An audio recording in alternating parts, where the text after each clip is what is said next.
Hey, everybody. Welcome into Faith and Football. My name is Neil, and today's show, we're going to be talking old faces in new places.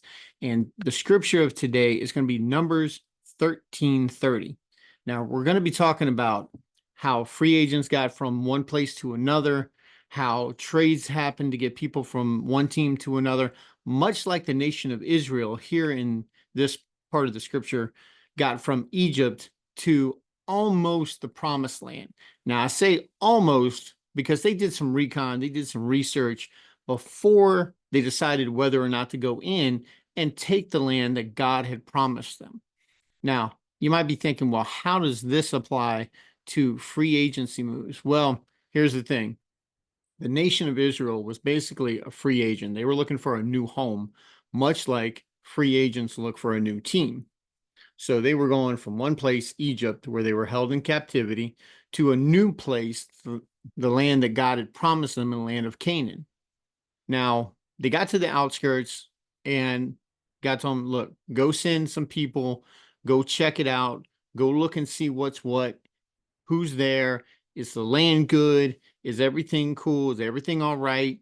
What are we looking at here? Much like we do research when we see a new player go from one team to another. Is the environment around that player going to be conducive to fantasy success?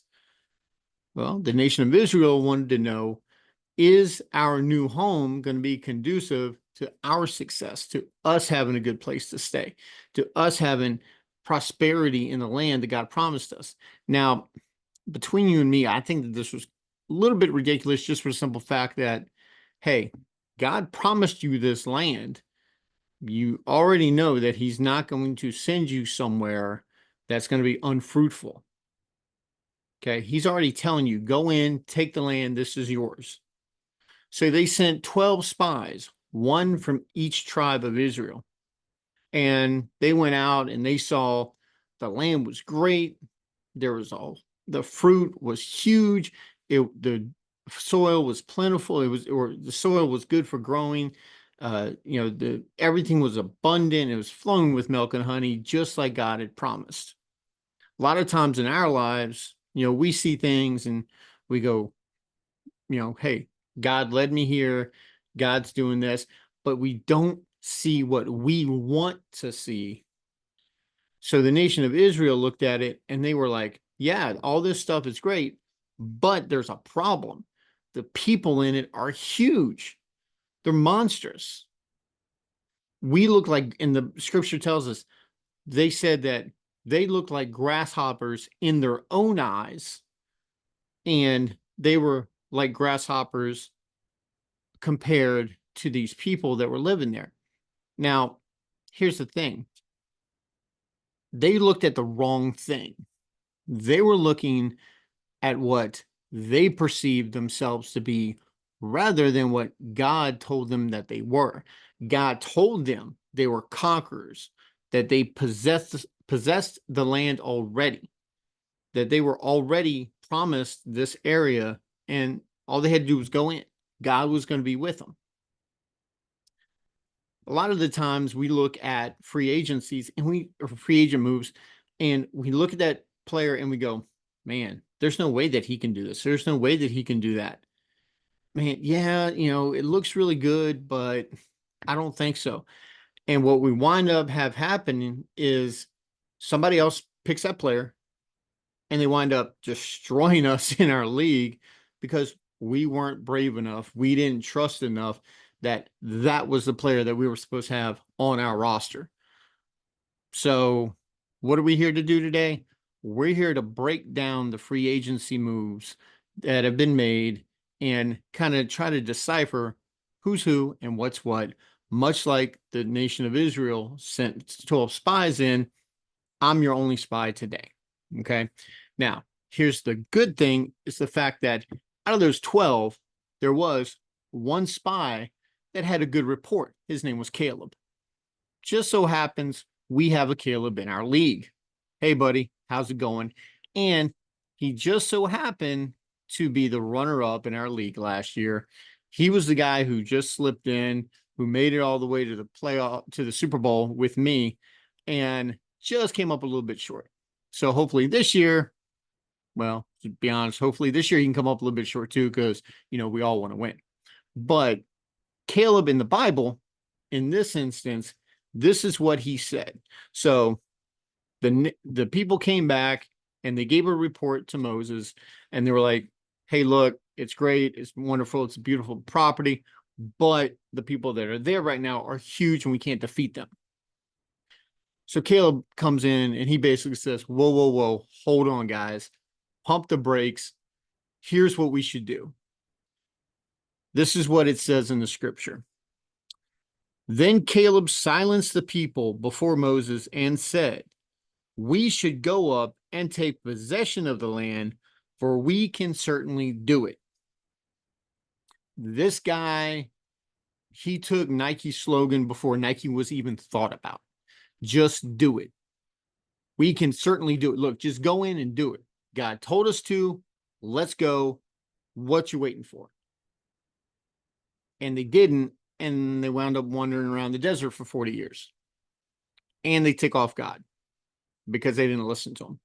Now, how many times have you been in a situation where you knew that you were supposed to do something, you felt that calling, you felt like you were supposed to follow God in a certain area of your life, and you didn't do it because you were scared, things looked too big, stuff was insurmountable, you just thought that it wasn't going to happen, and you took the easier route.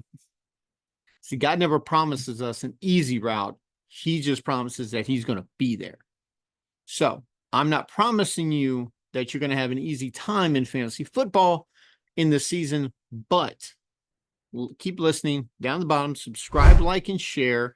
Make sure that you keep your notifications on so you know when we go live, you know when new content is posted, and you will have fantasy success if you listen.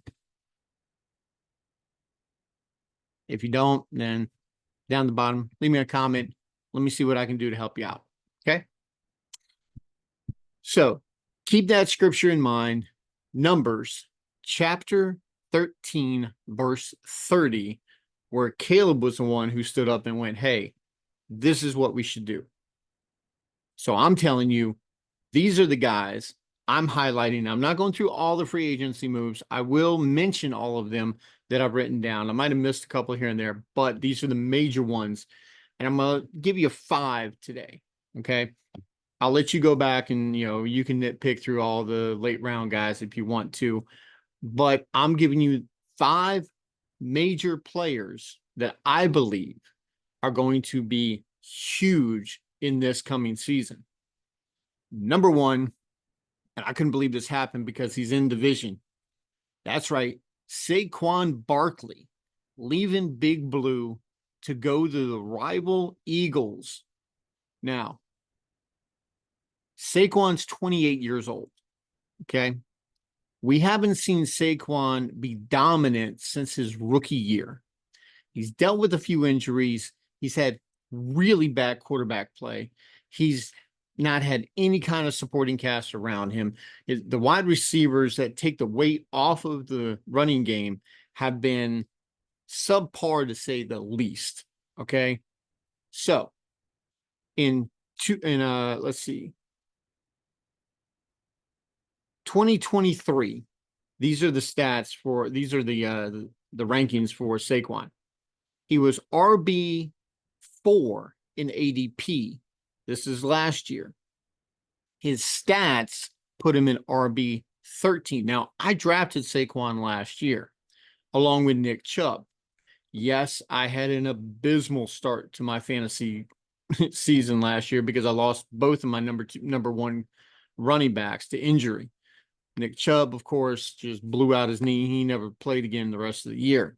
Saquon, however, I did trade him, and then I had to trade for him again. I went back and forth, and it was a whole mess. You had to be here for it. But anyway, so he winds up as RB13. Now, that's not too bad. The only problem is that I drafted him a lot higher with a lot more expectations to be better than RB13. That just wasn't good for me. But This year, he's being drafted as the RB6. Now, you might be thinking, well, why? Why? He's older, he's injury prone, and and let me clarify something for y'all real quick. You're going to hear the word injury prone thrown around a lot when you listen to analysts. They're going to say, well, this guy's injury prone, that guy's injury prone. Anybody can get injured at any time. Okay. The reason now you might be wondering also why we're doing a draft so close to kickoff, because we're doing our draft September 3rd. Make sure you're subscribed down the bottom so you can check it out, because we're going to be going live from the Zia party room. And then the kickoff of the season is 2 days later on the 5th. I was playing when Michael Vick was in Atlanta and broke his leg in preseason. That's right, preseason. Some people had already done their drafts, and that year, Michael Vick was being taken as the #1 overall pick for a lot of people. If he wasn't #1 overall, he was definitely in the first round, probably top 4 or 5 that year. Now, when he broke his leg, you basically flushed away your first round pick, and your team was pretty much done for, because your backup quarterback, you really didn't put a lot of thought in, because you thought you had it nailed with Mike Vick, that you were good. You probably passed on some wide receivers, some running backs. You probably passed on a killer tight end that year, whatever the case may be. So I always try to keep it as close to the beginning of the year as possible.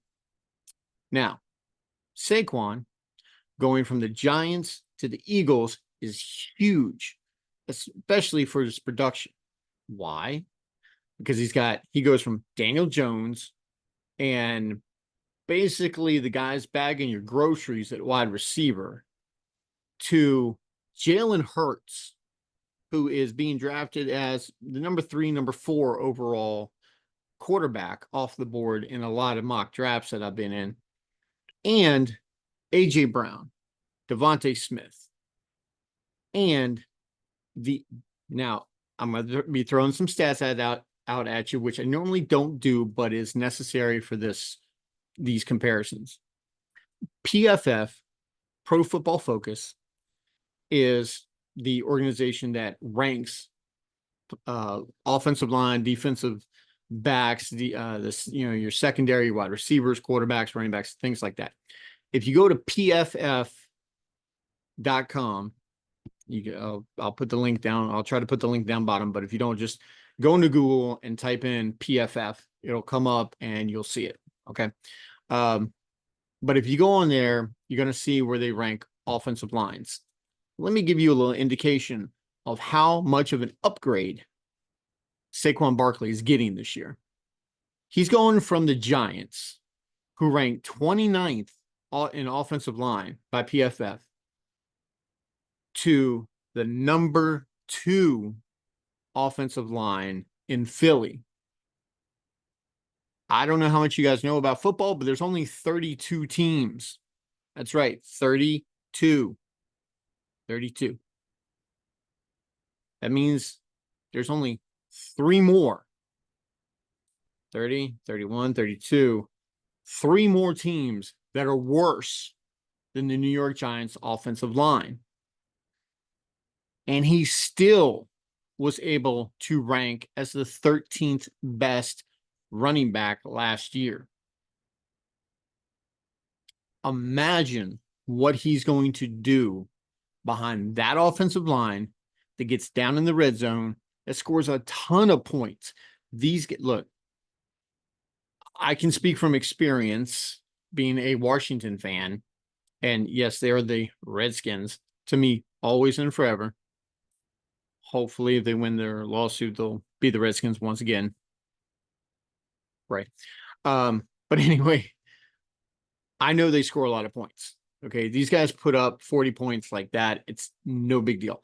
There were times last year that Philly was so dominant in the beginning that not only did they have so many points scored by the third quarter, but they had so many points scored by the third quarter that they just pretty much gave up passing.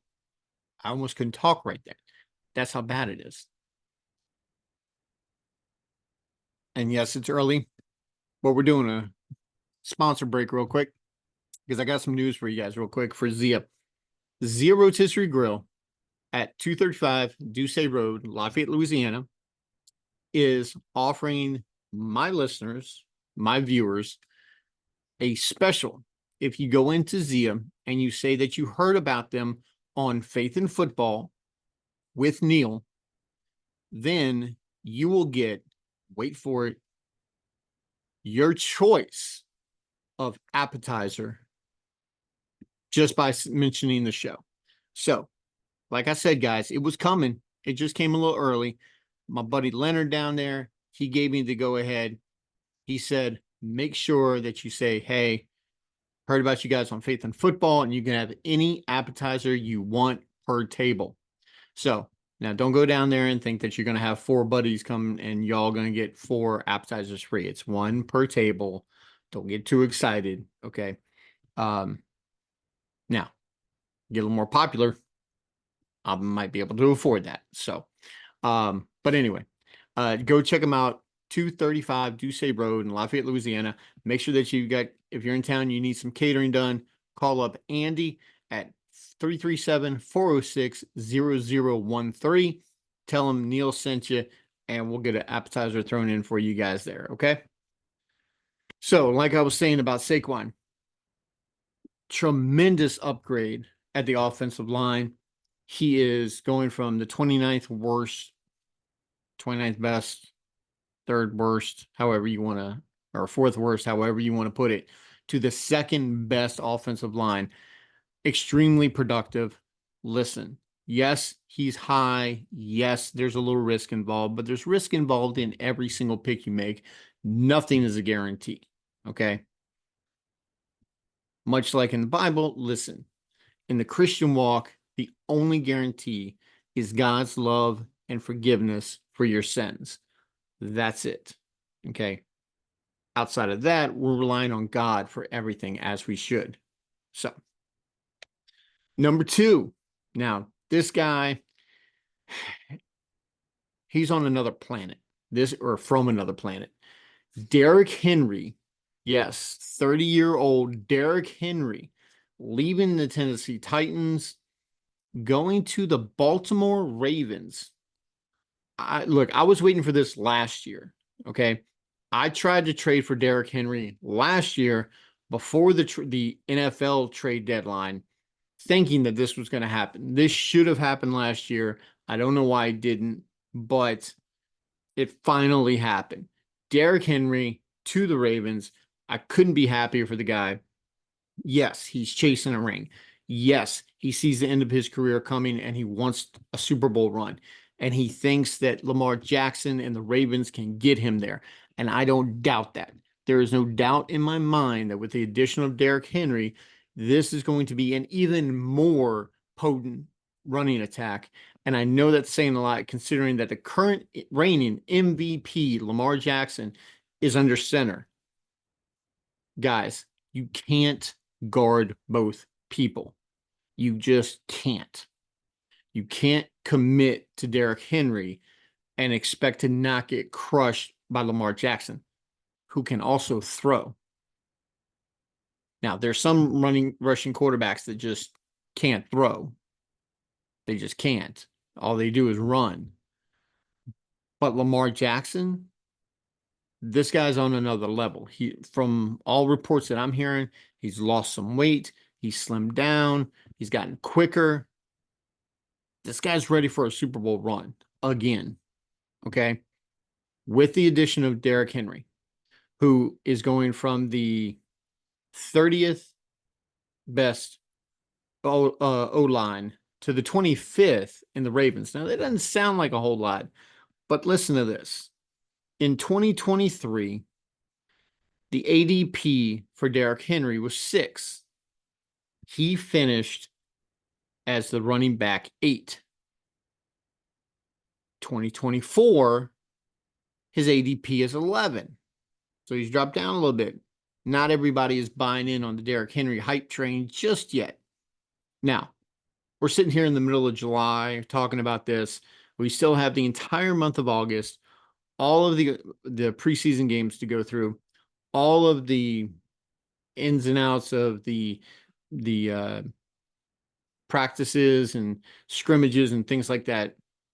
So he'll probably rise up from here, or at least he should. So keep your eye out. If he doesn't, this guy is going to be a steal where he's going, because you're going to be getting running back one numbers with running back two draft capital. Now, some of you might be thinking, what are you talking about? When you're the top 12 in production, that's RB1. Anything between 13 and 24 is running back two production. Okay. So you're going to be drafting him like you can for a running back two, but you're going to be getting running back one value. Okay.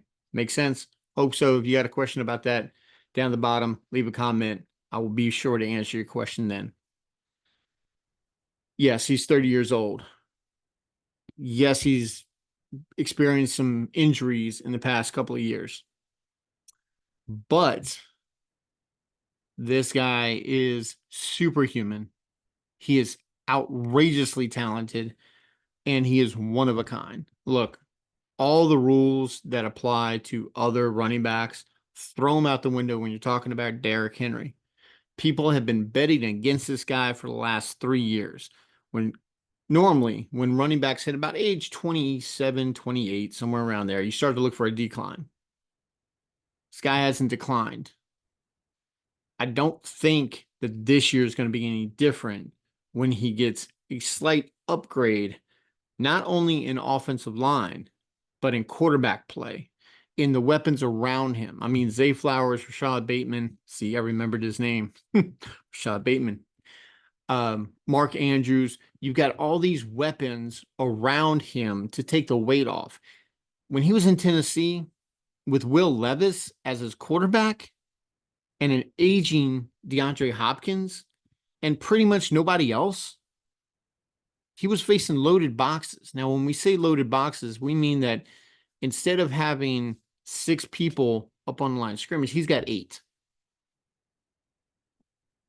Now, normally on an offensive line, you got your center, your 2 guards, your 2 tackles, maybe your tight end. So there's the 6.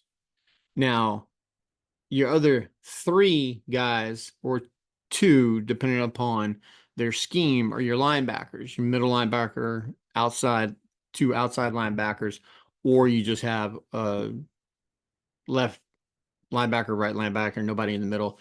You drop guys back in coverage. Regardless, the linebackers have to stay honest. They have to stay protected against the pass. They can't sell out to the run like they could against Tennessee. That's definitely going to be helping Derrick Henry. So if you're sitting back half of the second, probably top of the 3rd round, and you see Derrick Henry there, yeah, you're going to have a decision to make. Now, we're going to be doing a special mock draft episode with my buddy Blaze. Now, Blaze, like I've said before, he has very little football knowledge and he's never played fantasy before. So it's going to be really interesting. So what we're going to do is we're going to be doing a 9-round mock draft where he's going to be picking up the basics of early round drafting. So he's going to be drafting from the 3rd spot. I am going to be drafting from the 10th. That's the plan. I'm going to try to show you guys, and we talked about this last week or last episode about stacking. I'm going to show you guys how to stack early and late, and what that looks like and what decisions have to be made in order to get there. Okay. So remember, Saquon, Derrick Henry. Yes, they're a little older. Yes, they've been around the block, but we've seen production from these guys. We've seen steady fantasy production and dominance from both of these players. Now, one of the guys, this next guy that we're going to be talking about is He's been a fun ride, to say the least, or at least a very interesting one. I myself have been on this roller coaster a couple years ago. It wasn't a fun ride. At the end of the year, his stats were awesome. Like, you look at him, production was great, his numbers were good, but his consistency was totally erratic. You might be saying, why are you talking about him then? Here's the thing. I believe that the system that he's going to, the environment that he is going to, is extremely conducive and beneficial for his style of play. I'm talking about the one, the only Mr. Joe Mixon. Yes, Joe Mixon is finally out of Cincinnati into the Texans in Houston. Now, he's 27 years old, so he's still in his prime.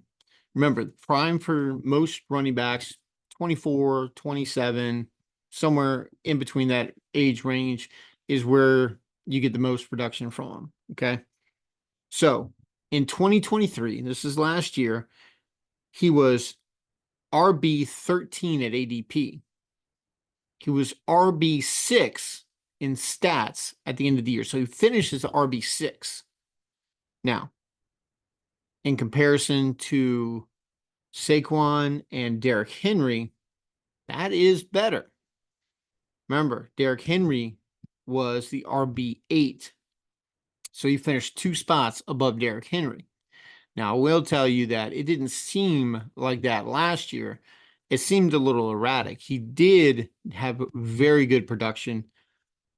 Now, the offensive line differential is not that great. He's actually taking a step down 1 spot from 21 to 22. Cincinnati was ranked the 21st offensive line, and he's moving to the Texans with the 22nd offensive line. But here's the catch. If you're playing in PPR league, which you remember is points per reception, like we are in our league, then Joe Mixon could be your dead zone running back gold that you're going to find. Now, remember, dead zone running back means that you're going to be taking these guys in the 3rd to 6th round. So it's after you've made that decision in your first round of whether you're going hero RB or zero RB. Zero RB is when you start picking up running backs in the 4th round, the 5th round, the 6th round. You're looking for value. You're looking for volume. You're looking for guys who are going to be the majority running back in a committee. Now, people say committee and they think 50-50. Not necessarily. There are some running back groups that are going to be 75-25, 70-30, 80-20. They're still going to have somebody taking snaps from them, but they're going to be the majority guy. Okay.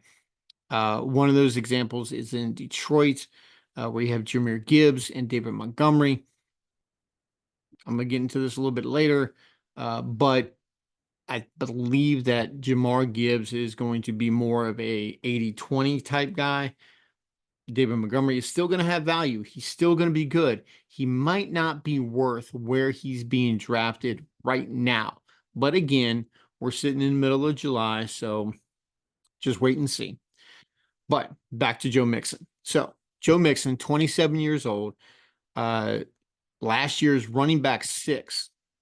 Now he goes to a Texans team where prior to the Stephon Diggs trade, which we're going to be talking about the next episode when I touch on wide receivers, I was so in love with this wide receiver group.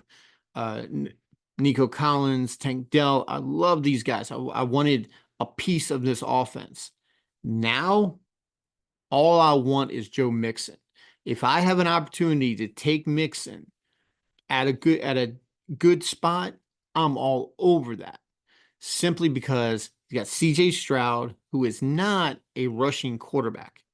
He is a pocket passer. Does he have the ability to go out and create and extend plays? Yes. Now, here's the good thing about Mixon. In Cincinnati, he was heavily involved in the passing game. with the Texans in Houston, I see him being that as well, being involved in the passing game. So when you're drafting Joe Mixon, you're making sure that you're in a PPR league. If you're in a standard league, I probably would lay off and not draft him as high as he's going now. But this guy is going to be great for the value that you're going to be able to get him at. People are going to be scared. They're going to worry about production. They're going to worry about, the perception of Joe Mixon, because anybody who's had him before will tell you it is not a fun ride, and they're going to be leery of giving him another chance.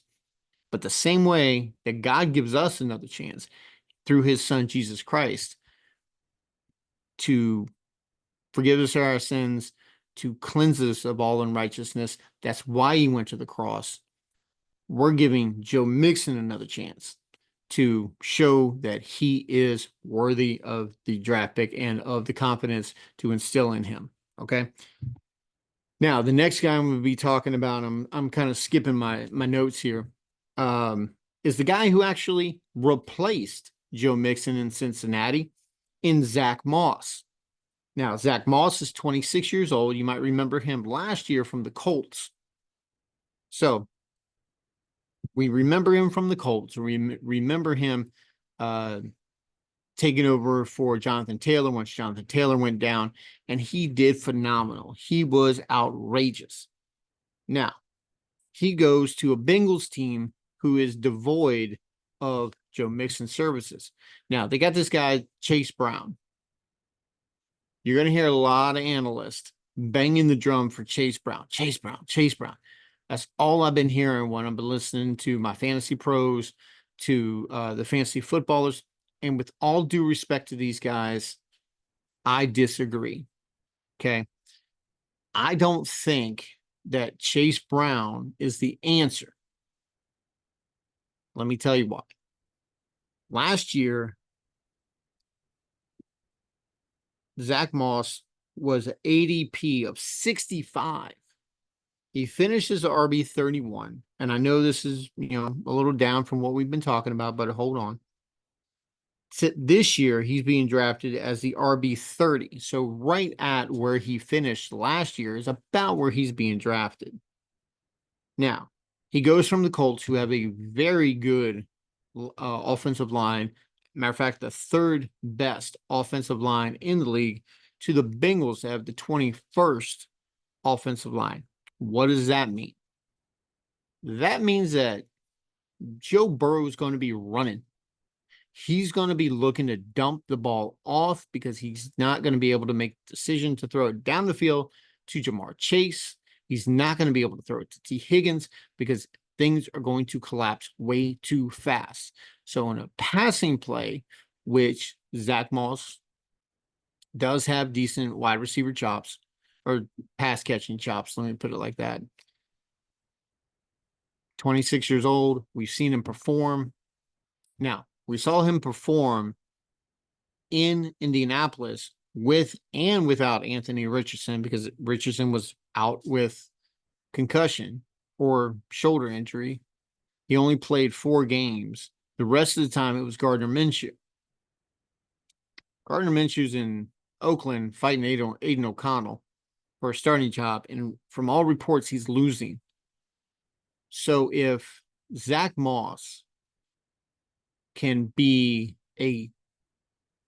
at best, let's say a worst, running back 3, then I'm pretty sure that this year with the Bengals, a higher powered offense, much better quarterback play, and an offensive line that's suspect to say the least, I think he's got a good opportunity to make some headway as far as the lead back in that backfield. Now, as far as Chase Brown goes, if Cincinnati was so enthralled with Chase Brown, would they have not just gone out and signed Zach Moss, but paid him in the process? Now, if I'm not mistaken, he signed a 2-year deal. So if that coaching staff was that enthralled with the current running back. Why wouldn't they just go out and sign somebody like Ezekiel Elliott? Steady, veteran, cost effective, still maybe have a little juice left. They could have gotten Antonio Gibson. I mean, come on. There's so many running backs that were available, and they went out and they got Zach Moss. So the confidence in Zach Moss from the coaching staff is already there as far as what I'm seeing. So if you're on the clock and you're staring down Zach Moss in the later rounds, make sure that you pull the trigger. Hey, as late as he's going, right now, RB 30. Now, I don't have down what he's going overall, but RB 30 is kind of down there. Worst case scenario, you cut him. You're not going to lose much. But if you're right, if you have that confidence to pull the trigger and take a chance, I'm pretty confident that you're going to be able to get some good production out of him. Steady production, not league winning. Don't pump your brakes. The next guy that I'm going to be talking about might be a league winner.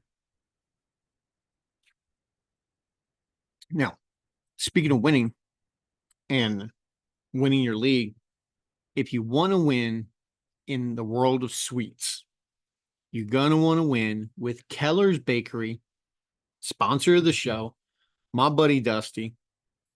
Keller's Bakery in Youngsville. You can find them at 627 Lafayette Street in Youngsville, Louisiana. Now, remember, they're not open just yet. They open first, second week of August from 6 a.m. on Tuesday until 3 p.m. Tuesday through Saturday. Okay. Those are hours of operation. They're going to be closed Sunday and Monday. And we're going to be working on the same way that Zia did a free appetizer for you guys. We're working on something with Keller's Bakery as well, so that when they open up, and we're going to be doing a live, I'm talking to Dusty about when he wants me to come down, and we're going to show you guys live what's up with Keller's Bakery, how they are just so delicious. Look, guys, every single year that I've done this league, we have had Dusty there. He's brought sweets from Keller's, and they go like that. They are delicious. He puts his heart and soul into it. Look, you just go down and check them out. 627 Lafayette Street. Tell them Neil sent you. Get some flow down there, and we'll see what we can do for you guys. Last year, or last time I did this, I think it was you got 2 free mini cupcakes. So we'll see if we can hit that up again. And who knows, I might be able to get some here on the show, and we'll show you guys what I'm talking about. Okay. So go down there and check them out. Now, this is a sweet deal. And look, it's going to pain me to talk later on when I do some sleepers, a sleeper episode, because I'm going to have to talk positively about a Cowboy running back. I'm going to have to talk positively about a former Cowboy running back. That's right, Mr. Tony Pollard. Look, he's not with Cowboys anymore, so I guess I can forgive him for making the mistake and going to Dallas. I mean, hey, everybody makes mistakes, and it's part of life, and we'll forgive him because that's what God would want us to do. So, but anyway, yeah, Tony Pollard has left Dallas after a abysmal year last year. It was just, from what the expectation was, it was really, really bad. He did not produce the way that people thought he would, and he's feeling it in his ADP this year. Now, he's with Tennessee, who vacated a ton of production with Derrick Henry leaving. Now, this is what I'm talking about when I speak on environmental drafting. This is pretty much the epitome of environmental drafting. Tony Pollard, 27 years old. Now, he's leaving Dallas, who had the number 10 best offensive line to the Titans team with the 30th. Now, I'm not saying he's in Derrick Henry, but Derrick Henry did finish as the RB8 behind the same line. So I'm pretty sure that Tony Pollard can maybe not do that high, but he can still do well. Now, what did he do last year? Last year, his ADP was 8. He was being drafted as the running back 8 overall. Now, that is second round value right there. Okay. That's second round cost. So he cost you a second round pick last year, maybe third. Didn't pay off because he finished 14th. Okay. So you were disappointed if you took Tony Pollard that early and got running back 14 production out of him. Now, this year, he's being drafted as the RB24. Now, you might be thinking, well, why in the world was he drafted so high last year to start the season?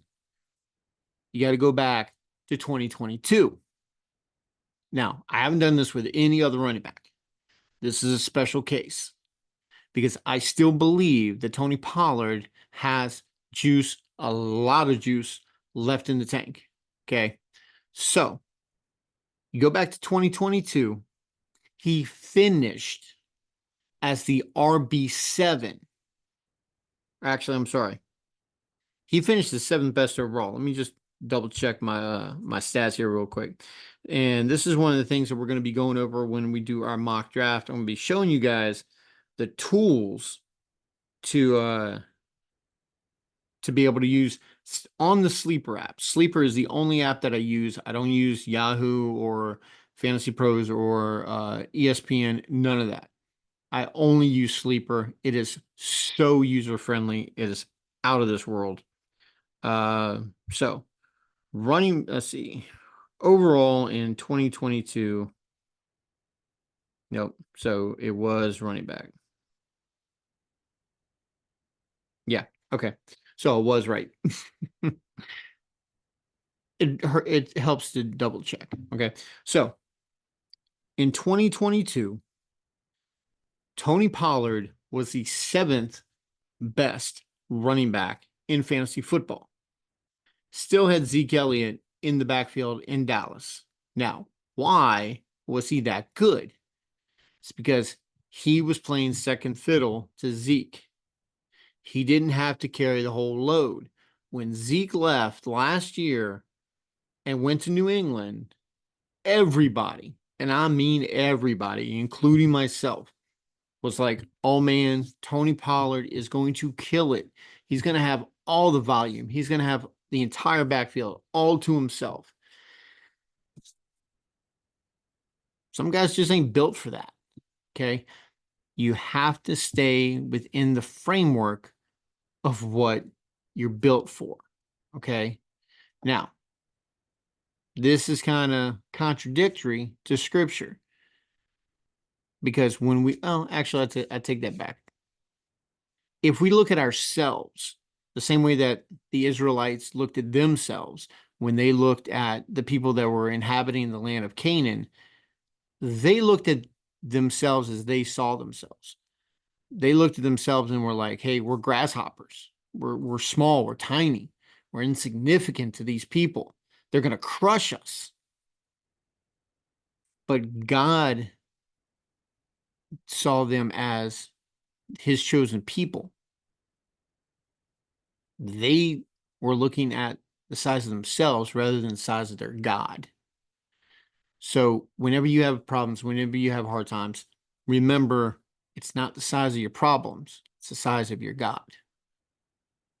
Now, if you have your faith in God, if you have your, your confidence that God is with you, God is behind you, God is watching over you, protecting you, guiding you. He's part of you. He's in your life. You're connected to him. Then you don't have any problem too big for God to take care of.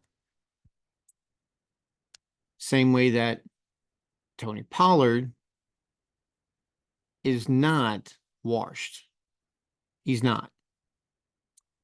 Tony Pollard is moving into a situation that is tailor-made for his talents. Okay. He doesn't have to carry the whole load. They have Tajay Spears. Now, here's the thing.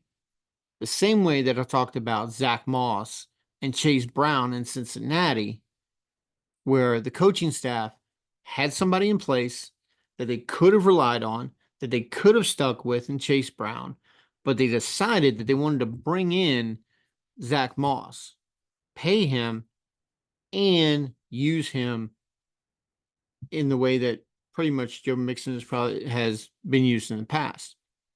Now, Tony Pollard is coming in to a situation where the lead back is gone. He's going to step in. Now, they're not going to rely on him like they did Derrick Henry.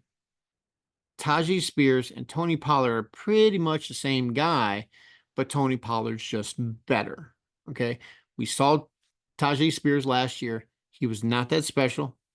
Contrary to preseason reports that he was going to come in and they were going to change a pace and it was going to be thunder and lightning with him and Derrick Henry and it was going to be great. Didn't happen. Now, they have surrounded Will Levis with all kinds of weapons, including Tony Pollard, who is an excellent pass catcher. So if you think that Tony Pollard's not going to come into Tennessee and be involved, and I mean involved, in the passing game, you're sorely mistaken. Because who does he have to contend with? I mean, seriously. Calvin Ridley? DeAndre Hopkins? I mean, look, I love Calvin Ridley, and I think that he's going to be good in Tennessee with Will Levis. But I've seen Will Levis play. I'm praying that the man gets better because he can throw down the field, but you don't have to throw down the field for a running back. You just got to dump it off. Pretty sure that Will Levis, who's not really a rusher, can dump it off to Tony Pollard enough to get you some really good production. Again, he's going 24th as a running back, okay? His ADP is 24. Guys, I don't know what else to tell you besides this is a value. Go ahead and snatch him up in the same way that it was with Zach Moss. It's going to be with Tony Pollard. Look, they're only 6 spots apart, okay? So pick your poison. Whichever one you want to jump on them. Because just like when Caleb said, hey, we need to go in and just take this land because we can do it. Have the confidence, pull the trigger, hit draft when it comes down to Tony Pollard, Zach Moss, Joe Mixon, and don't be scared of the cost for Saquon and Derrick Henry. Okay. Now, I'm going to hit pretty much like a rapid fire real quick for the remaining free agent moves and trades that happen. We're going to start Josh Jacobs with the Packers in Green Bay. Now, while we're only 2 years removed from Josh Jacobs leading the league in rushing, we are far removed from him being the sole running back in the backfield. Look, Matt LaFleur in Green Bay has always been, will always be, and continues to be a running back by committee type coach. He does not want to put everything on one running back. I'll give you an example.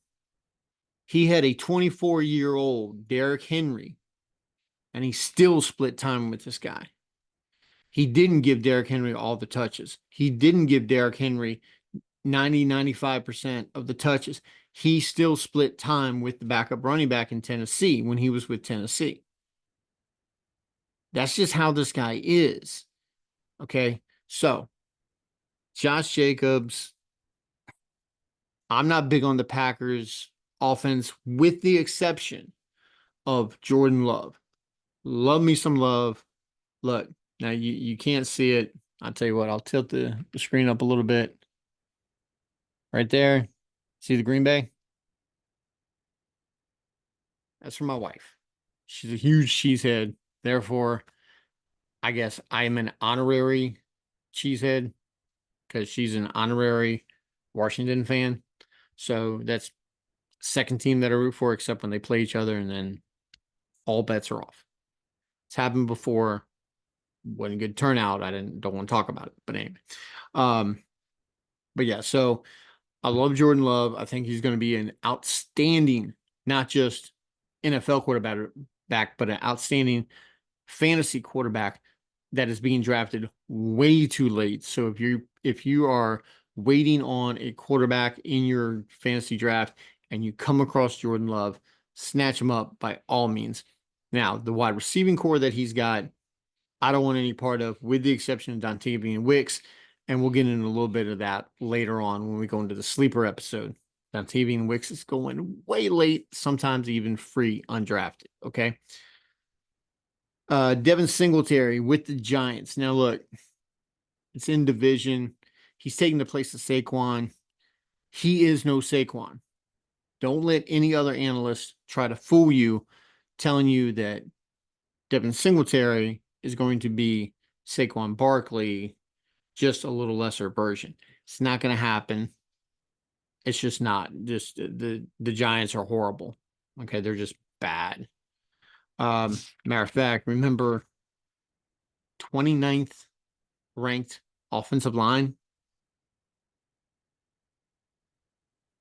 Yeah, it's going to be bad. So Zeke is back in Dallas. That's right. Ezekiel Elliott has re-signed with the Cowboys after his short stint up north in New England with the Patriots, missing Tom Brady and Bill Belichick. The Patriot way is apparently lost. So they get to wander in the desert for 40 years now.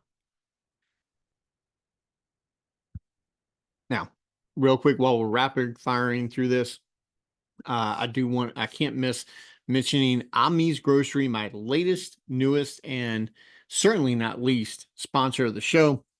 He's at 603 Jefferson Street inside of Gordon Square, downtown Lafayette. Again, 603 Jefferson Street, downtown Lafayette, inside of Gordon Square. If you are in town, if you're downtown, around there, definitely go check this guy out. He's got farm fresh eggs. He's got locally sourced beef, locally sourced pork. He's got some killer lunch specials. His menu changes daily. Make sure you go check him out. And when you go down there, tell him that Neil sent you from Faith in Football, and we'll work and see if we can't get you guys something from Amis Groceries, downtown Lafayette, 603 Jefferson Street. Go down there and tell Bradley I said hi. Now, the next two guys, and I kind of debated on whether or not to kind of dive a little deeper into these two guys, but it's kind of hit and miss, and I'm really not excited about it, but I'll mention these guys anyway. Gus Edwards and J.K. Dobbins of the Los Angeles Chargers. We got way too much movement out west. Guys going from LA to Vegas is just confusing. But anyway, yeah, so they're with the Chargers now. They're with Jim Harbaugh, with Greg Roman. I had a brain fart right then. Greg Roman as the new offensive coordinator. Now, you guys might remember Greg Roman from his years in Baltimore. Now, this guy, when I was talking about Matt LaFleur in Green Bay being a running back by committee, this guy is run, pass, run. That's all this guy wants to do. And Harbaugh wants to do the same thing. If you look at what the Chargers have done in the offseason, they got rid of Keenan Allen. They got rid of Mike Williams. They got rid of Austin Eckler. They still got their quarterback. Thank God. They still have Justin Herbert. So it's not a total good job, but the passing game is just in shambles. But doesn't matter because all these guys are going to be doing is running. Now, Gus Edwards had a lot of success in Baltimore running in touchdowns from like 5 yards out. Okay, this guy had like double-digit touchdowns. It was crazy. It's just ridiculous. It's not going to happen in LA with the Chargers. It's just not. Okay. Now, here's why. Their defense is horrible. That's why I'm telling you guys. Don't overlook Justin Herbert late in your draft, because regardless of what you may think of Greg Roman and Harbaugh's philosophy, these guys are still going to have to throw the ball because they're going to be behind so many times in their games. They're going to have to throw the ball. They're not going to be able to run it as much as they want to because they're just not good enough. Okay. So, J.K. Dobbins, Gus Edwards, if you want to take a flyer on one of these guys, go for it. I would recommend that you take a flyer on J.K. Dobbins. Actually, I would say that you, and I have to look it up because his name escapes me right now. The rookie that they drafted. Pardon me just real quick, because I didn't plan on going this deep into the Chargers, but let's see. There he is. Kamani Vidal. Okay, Kamani Vidal is the rookie running back that they drafted this year. You're going to find him really late in your draft.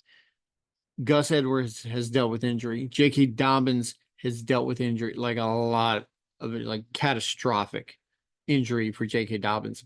Neither one of these guys can stay healthy for a full season. So Kamani Vidal is somebody that you might want to throw on as your last pick in your draft. Those are ones where, hey, it's a flyer. If he doesn't work out, he doesn't work out. You can cut him, nothing lost. But if he pays off, he's going to be spectacular in that environment. Next guy, Deontay Freeman. He's with the Browns. Now, look, Nick Chubb has been getting a lot of buzz because all the videos are out. Everybody talking about how he's going to come back and this, that. Okay, look, like I said earlier, I had Nick Chubb last year. The knee was just shredded. Now, he's a little older, might not recover as well. So that's a TBD on that. Okay. Um, let's see. Antonio Gibson is the next to last guy that we're going to be talking about. He's with the Patriots now. He moved on from Washington, or Washington moved on from him. Look, he's up there with Ramondre Stevenson. They've got a rookie quarterback in Drake May. Their projected starter is Jacoby Brissett. And while he's a adequate quarterback, we've seen him be productive in the past in short stints. There's nothing special here, guys. Nothing special at all for Antonio Gibson. And I hate to say it because I love the guy when he's in Washington. He had a very good season when he was up there, and then he kind of fell off the edge. Last guy we're going to be talking about, going back to my boys, Austin Eckler in Washington. Look, I would love to say that I'm ecstatic over getting Austin Eckler. Not only is he an absolutely fabulous running back, he's also an avid fantasy football fan, and he has a podcast called Eckler's Edge. So if you get a chance, check that out. It's really interesting to get a point of view from somebody who actually plays the game and understands fantasy football. With that being said, I really don't see him being that productive for your fantasy team this year. He's actually made no bones to the fact that he wants a reduction in work rather than an increase. So Brian Thomas Jr. is going to be the guy in Washington that you're going to want to draft. Now, can Austin Eckler take on the load in case if he has to due to injury? Yes. Will he, with Jaden Daniels being a rushing quarterback and a rookie? Probably not. So, can he be something special? Yes. Again, it's the same as Kamani Vidal, just on the opposite end of the age range, but the same concept. Draft him late. Draft him with a later round pick. If somebody else jumps up and grab him, let them have him. Let them fill up a roster spot with somebody that's probably not going to make your starting lineup anytime soon. Um, and I believe that wraps up for the running back free agent moves. Now, if I miss some, please down the bottom, let me know. I'll give you my feedback on him in message form, and you can go back and look at the comments from this show. But make sure down the bottom, subscribe, like, and share for me. And I want you to remember to come back, check me out. Next episode, we're going to be talking wide receivers. We're going to be getting my take on guys like Keenan Allen, Hollywood Brown, Stephon Diggs, and Mike Williams. Those are four of the guys that I have down. And let me just check my notes real quick. Also, Deontay Johnson, as well as possible news about Brandon Ayuk's new landing place if a trade is pulled between now and the time that episode airs. If not, make sure that you are subscribing to this channel along with the other ones that I've recommended, Fantasy Pros and Fantasy Footballers. Look, if you can't find those guys, they're on Spotify, they're on Apple Music, they're here on YouTube. So make sure you check them out. And don't forget, remember, guys, you need more than just one podcast, more than one YouTube channel. Make sure that you're getting multiple advisors, because remember, that's what the scripture says. So, guys, till next time, it's been great. It's been wonderful. I appreciate you all greatly. Thank you all for tuning in. My name is Neil. This has been Faith in Football. And I want you to remember that football is good, but God is greater. We'll see you guys next time on Faith in Football.